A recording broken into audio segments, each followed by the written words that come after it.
Lunes 5 de diciembre de 2022, muy buenos días, buen inicio de semana para todos, bienvenidos a Contacto Directo. Nuestros invitados son el constitucionalista y catedrático Andrés Benavides. La Asamblea y el Consejo de Participación continúan forcejeando y en medio de ello está la designación de autoridades de control. Esta crisis institucional se convierte en un enredo político, jurídico, y la salida de ello es lo que vamos a analizar. También estará con nosotros Héctor Pajimiño, asesor de New Stratus Energy Petrolia, antes Repsol. Esta empresa busca renovar el contrato de explotación de los bloques petroleros 16 y 67 en la Amazonía. Contrato que vence este mes de diciembre y por el momento el gobierno ha dicho que no lo va a renovar. El problema radica en que no está claro cómo Repsol traspasó el contrato, las acciones a New Energy, y es lo que vamos a indagar esta mañana. Aquí empezamos. La actualidad, los protagonistas, el análisis y la información en Contacto Directo.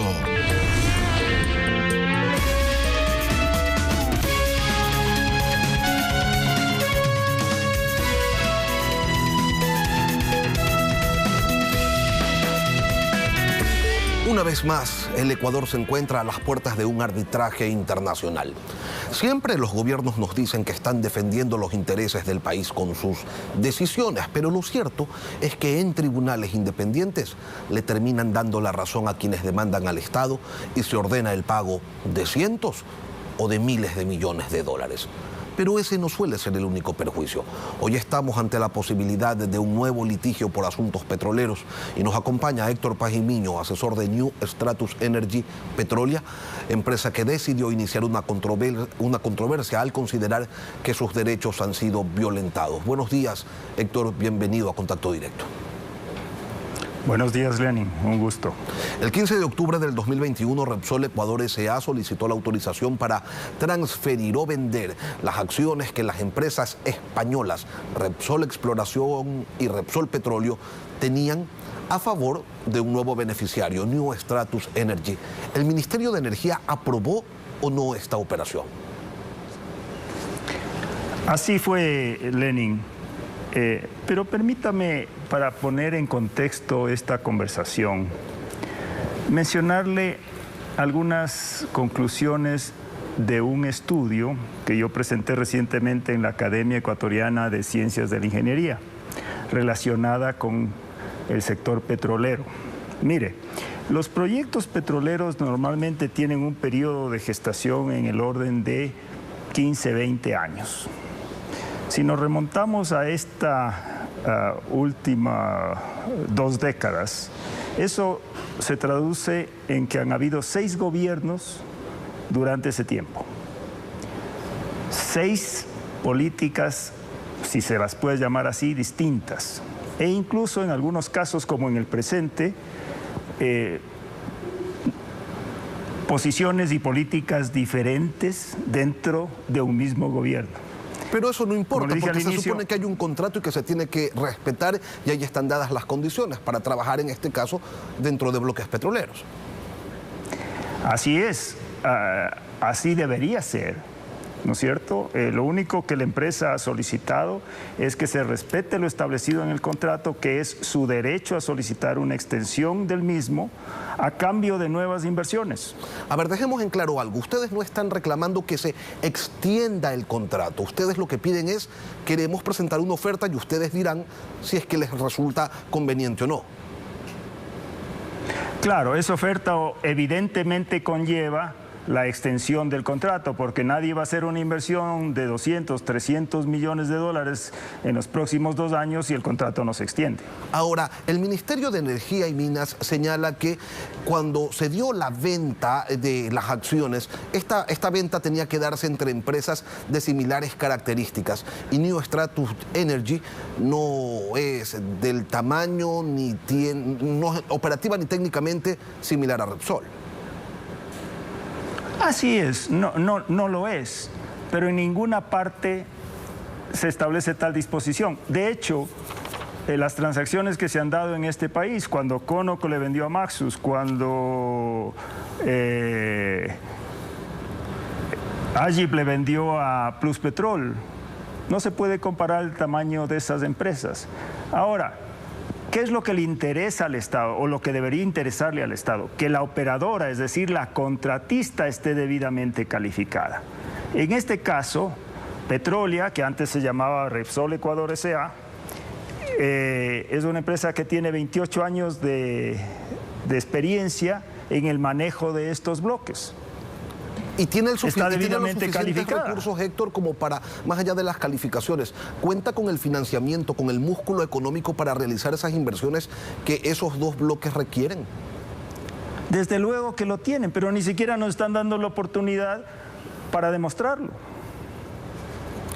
¿Qué les dicen desde el ministerio cuando ustedes solicitan que se instale esta comisión, que es la que se supone debería analizar la propuesta que se presente?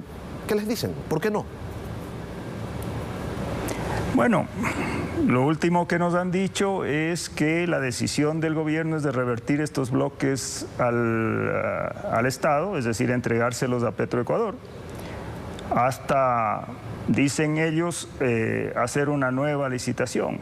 Ese proceso les va a tomar más o menos unos 2 años, calculo yo, siendo optimista, pero el efecto económico que eso tiene para el país es tremendamente alto. Estamos hablando de que en esos 2 años, sin incluir el monto de la demanda arbitral que se viene, estamos hablando de casi $1.000 millones que se dejarían de percibir por la falta de inversión en esos bloques. Ahora, ustedes están asumiendo que si llega a salir Petrolia de los bloques 16 y 67, nadie va a entrar allí de inmediato a continuar operando y no necesariamente tiene que ser así.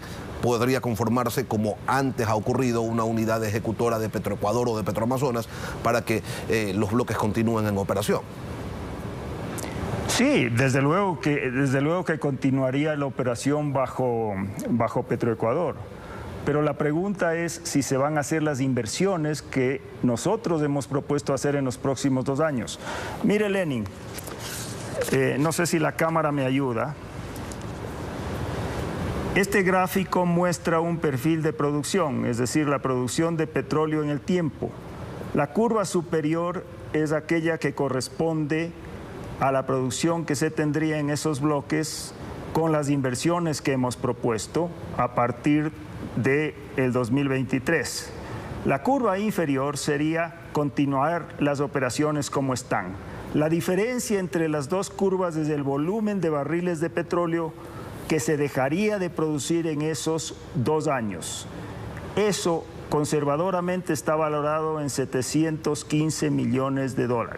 Son como 11 millones de barriles que se dejarían de producir si no se hacen esas inversiones. Y a eso hay que sumarle lo que usted decía anteriormente, el perjuicio de la controversia, del arbitraje internacional, instancias en las que generalmente el Ecuador nunca gana. Ahora, el asambleísta Fernando Villavicencio, presidente de la Comisión de Fiscalización de la Asamblea, a través de su cuenta de Twitter expuso que ampliar los plazos del contrato, que es lo que ustedes solicitan, y luego anexarle el bloque ITT es ilegal y generaría una pérdida de $2.000 millones. ¿Cómo responden ustedes a esta afirmación? Bueno, me parece que el asambleísta está mal informado. El contrato, que es ley para las partes, le da el derecho a la contratista de solicitar la extensión de plazos a cambio de nuevas inversiones. Esto de los $2.000 millones que se perderían es un absurdo, en tanto esa infraestructura construida con inversiones de la contratista a través de los 30 años ha sido siempre propiedad del Estado. Pero si a esa infraestructura no se la utiliza para incrementar la producción, su valor es meramente nominal. Pero aquí se quiere dar la impresión de que el Estado le estaría entregando $2.000 millones a la contratista, o que el Estado estaría perdiendo esos $2.000 millones en que ellos están valorando los activos. Héctor, en las últimas horas En las últimas horas ha circulado información que da cuenta de una reunión entre ustedes y el presidente de la República en donde se habría determinado la reversión de los dos bloques hacia el Estado y en consecuencia pues no habría ampliación, la ampliación que ustedes están solicitando de manera verbal, ya que la comisión no se ha constituido. ¿Esto es real? ¿Tuvieron un encuentro con el presidente Guillermo Lasso? ¿Él les dijo que no se va a ampliar el contrato? Así es. Esto sucedió el día viernes 2 de diciembre. Y por ende, el arbitraje se va a dar. Así es, Lenin. Lamentablemente, las decisiones del gobierno parecería que atienden más a circunstancias políticas coyunturales que a consideraciones del beneficio económico para el país. ¿Y cuál es el monto que van a reclamar ustedes en ese arbitraje, Héctor? Mire, se ha estimado inicialmente, sin que esa sea la cifra definitiva, 260 millones de dólares. ¿Y de qué depende que esta pudiera incrementarse? Bueno, evidentemente se tendrán que hacer los cálculos económicos detallados ya cuando se presente la demanda, pero la notificación de controversia da la posibilidad a las partes de negociaciones directas, pero inclusive eso parece que el gobierno no está dispuesto a llevar a cabo. Queda claro entonces la postura del gobierno, la postura de la empresa. Héctor Paz y Miño, asesor de New Stratus Energy Petrolia, gracias por acompañarnos en Contacto Directo. Gracias a usted, Lenin. Buen día. Un buen día también para usted. Vamos con información. Se agrava la crisis institucional entre la Asamblea y el Consejo de Participación Ciudadana. El presidente del Legislativo, Virgilio Saquicela, nuevamente intentará posesionar a los consejeros suplentes y ha convocado a sesión para hoy. Mientras que Hernán Ulloa lo responsabiliza de incumplir decisiones constitucionales y rechaza su postura.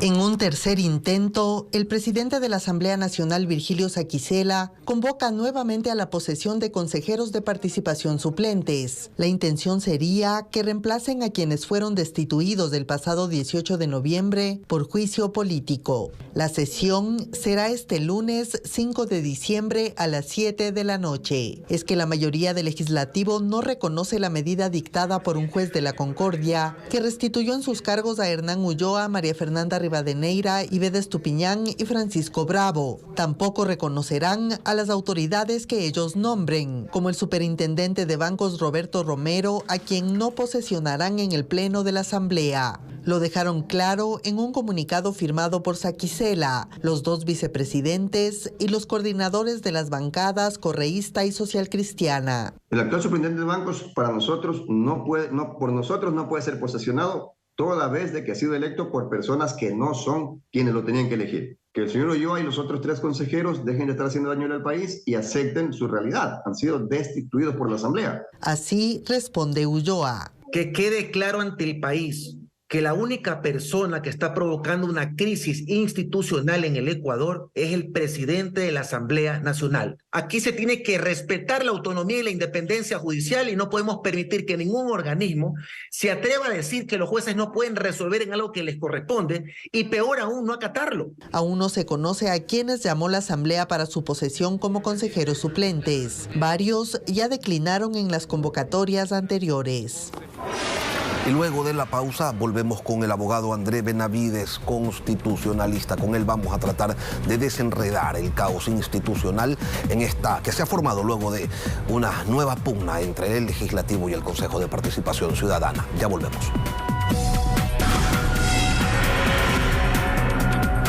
La crisis institucional que vive el país se exhibe de en cuando y en los últimos tiempos con mayor frecuencia.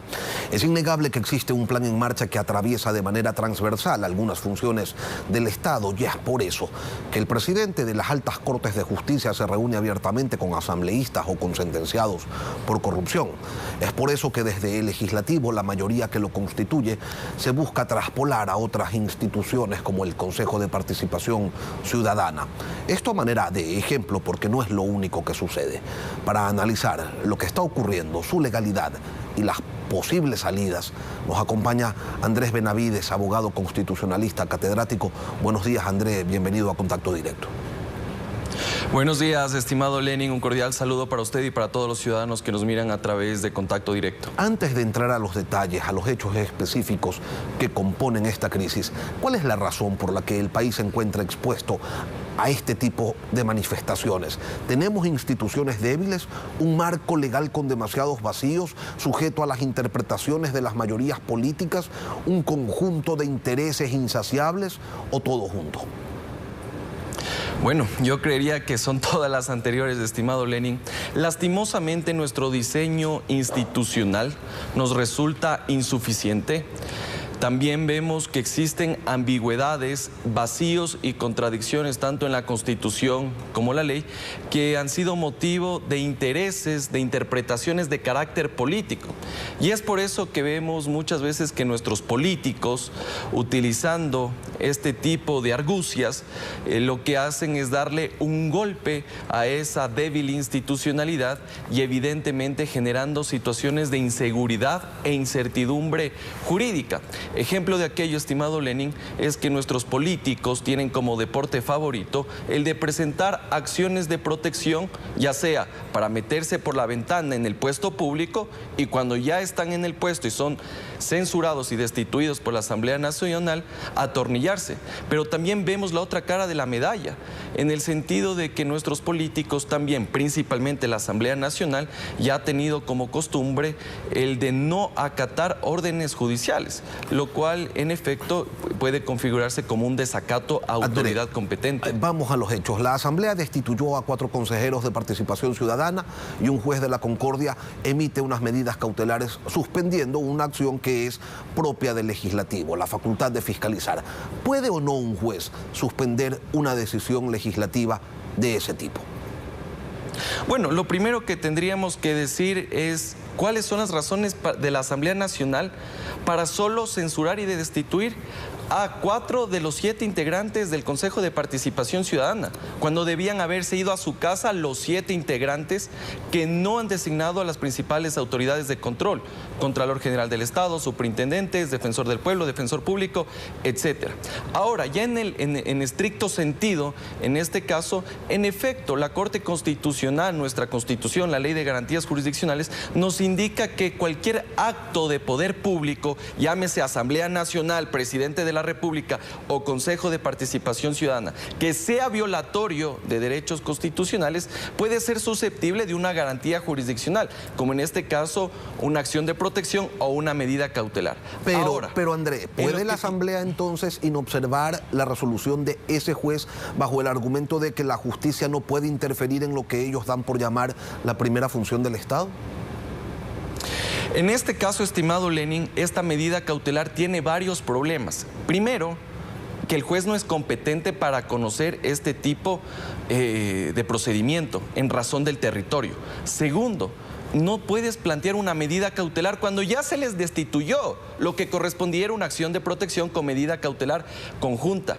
Y vemos en este caso que la Asamblea Nacional, en lugar de solucionar este problema en derecho, lo que ha utilizado son ruedas de prensa y vías de hecho, cuando lo que debía hacer la Asamblea Nacional es, primero, solicitar la revocatoria de medidas cautelares y de esa forma dejar sin efecto ese auto mediante el cual se dispuso que esa decisión, esa resolución de la legislatura mediante la cual se censura y se destituye a los vocales del Consejo de Participación Ciudadana quede sin ningún tipo de efecto jurídico. Ahora, yo creo André, que la Asamblea Nacional está acostumbrada a desacatar órdenes judiciales y no es la primera vez. Eso por el lado de la Asamblea. Vamos al Consejo de Participación Ciudadana.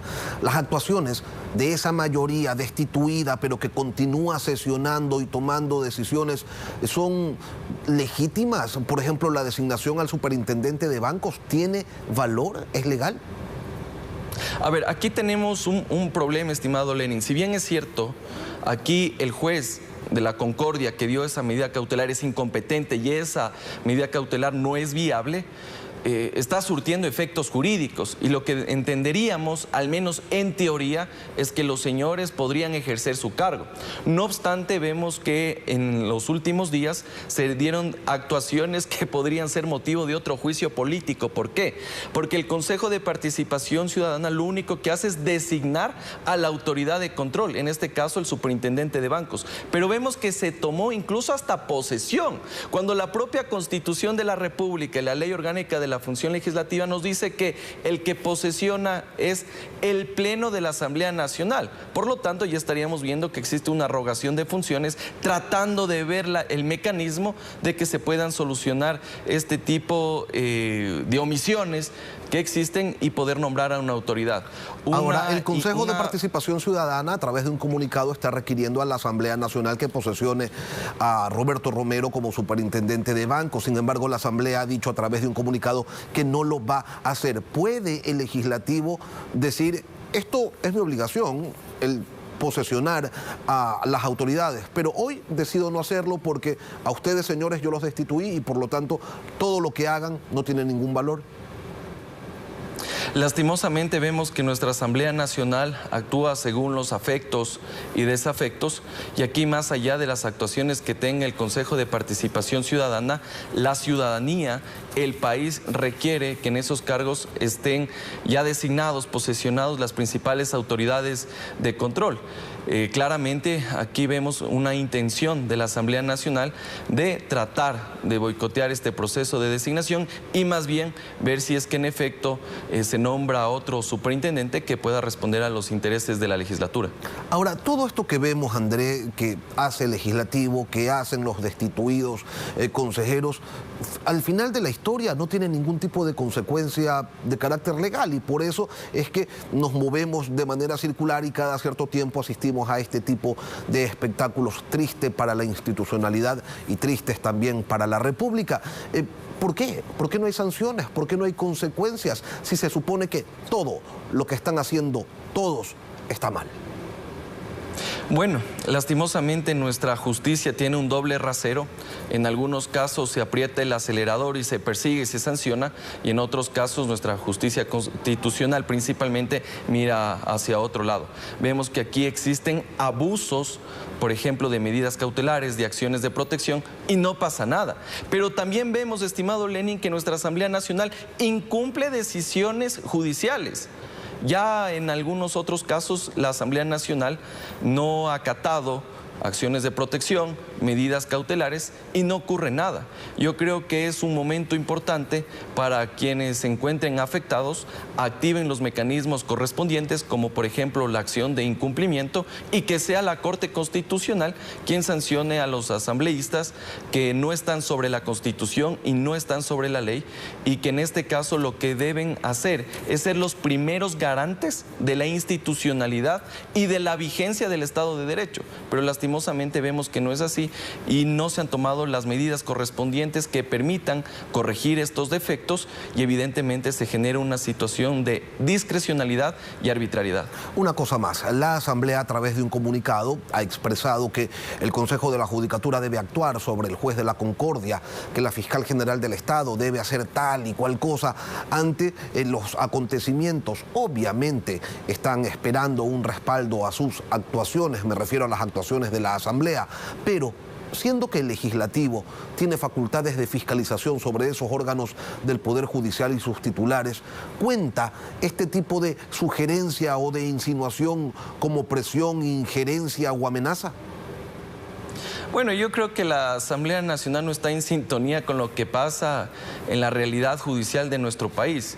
Aquí no se debía mandar un comunicado, hacer rueda de prensa, sino que corregir estos defectos en derecho. En lugar de estar redactando esos comunicados, ¿por qué no presentan la solicitud de revocatoria de medidas cautelares? Y si el juez de la Concordia te niega, apela ante la Corte Provincial de Santo Domingo. Y claramente vemos que aquí también ya se está dando cierto tipo de visos con el Consejo de la Judicatura para que ya ponga algún tipo de atención en las actuaciones de este juez, porque claro, después van a decir, si no paras este tema, evidentemente nos vamos a ir en contra de la autoridad administrativa, que es el Consejo de la Judicatura, que ya fue objeto de un juicio político anteriormente. Claro. pero no hay interés en aclarar las cosas. En la oscuridad se manejan de mejor manera algunos actores de nuestro país. André Benavides, abogado constitucionalista, gracias por acompañarnos hoy aquí en Contacto Directo. Muchas gracias por la invitación, estimado Lenin. Un cordial saludo para todos.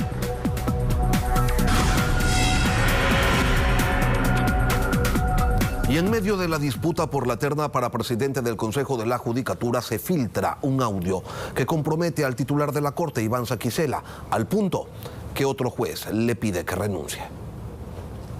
El día que se reunía el Pleno de la Corte Nacional de Justicia para hablar de la terna para elegir al presidente titular del Consejo de la Judicatura, empezó a circular este audio cuyo origen se desconoce. Fíjate vos, por ejemplo, el Pleno de la Corte lleno de cobardes, la AEMAG lleno de cobardes o de sinvergüenzas. ¿No te parece que la Corte, la AEMAG, debería pronunciarse sobre lo que sucede en el país y los primeros decir que se vaya al Consejo de la Judicatura?